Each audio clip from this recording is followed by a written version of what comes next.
Dans le discours qu'il a prononcé à l'occasion de son investiture,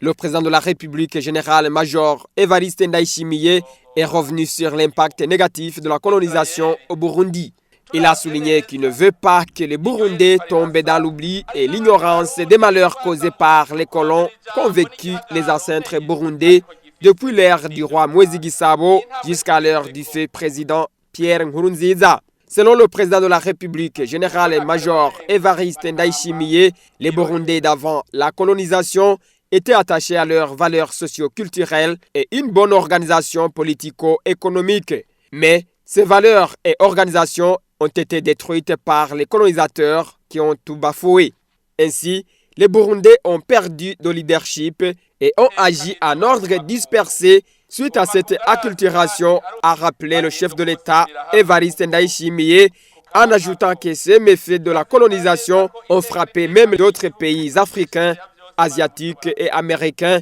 mais plus jamais ça, a dénoncé Ndayishimiye.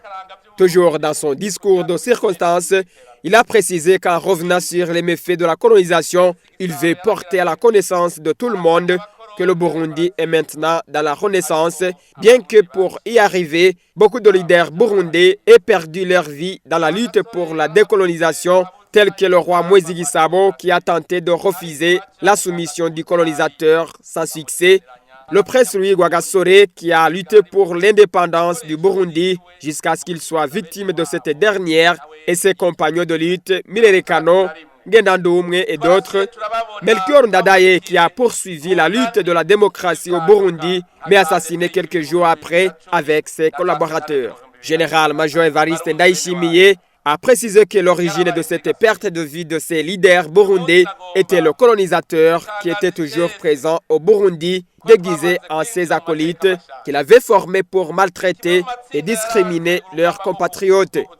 Selon Ndayishimiye, ces acolytes des colonisateurs se sont fait sentir en période de PDC en 1961 dans les organisations soutenues par les néocolonisateurs comme ADC Ikibiri en 2010 et Senared en 2015. Plus jamais ça, a dénoncé le nouveau président de la République du Burundi, général-major Evariste Ndayishimiye. Je déclare à haute voix et solennellement que le Burundi entre dans la nouvelle ère et ce pas franchi aujourd'hui est un des résultats du parcours de redonner une nouvelle image du Burundi, parcours qui avait été commencé par le renommé feu Pierre Nkurunziza,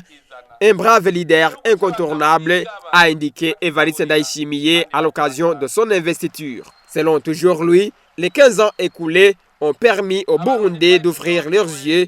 afin de constituer une nation des peuples soucieux de leur dignité, peuples qui se respectent vis-à-vis des néocolonisateurs. Les 15 ans au pouvoir par le parti CNDD-FDD nous ont permis de découvrir la vérité et les causes des crises qui ont secoué le Burundi. Et c'était bel et bien la colonisation, la néocolonisation et l'impérialisme de ceux qui veulent toujours nous considérer comme leurs esclaves, a souligné général-major Evariste Ndayishimiye,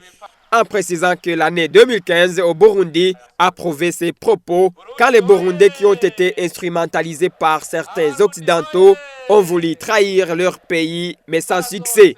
Selon lui, ces derniers, quand ils ont échoué, ils se sont dirigés vers les pays de leurs patrons qui les manipulent et qui insistent toujours à demander les négociations entre leurs acolytes et le gouvernement du Burundi. Le président de la République du Burundi, général-major Evariste Ndayishimiye, dans son discours de circonstance,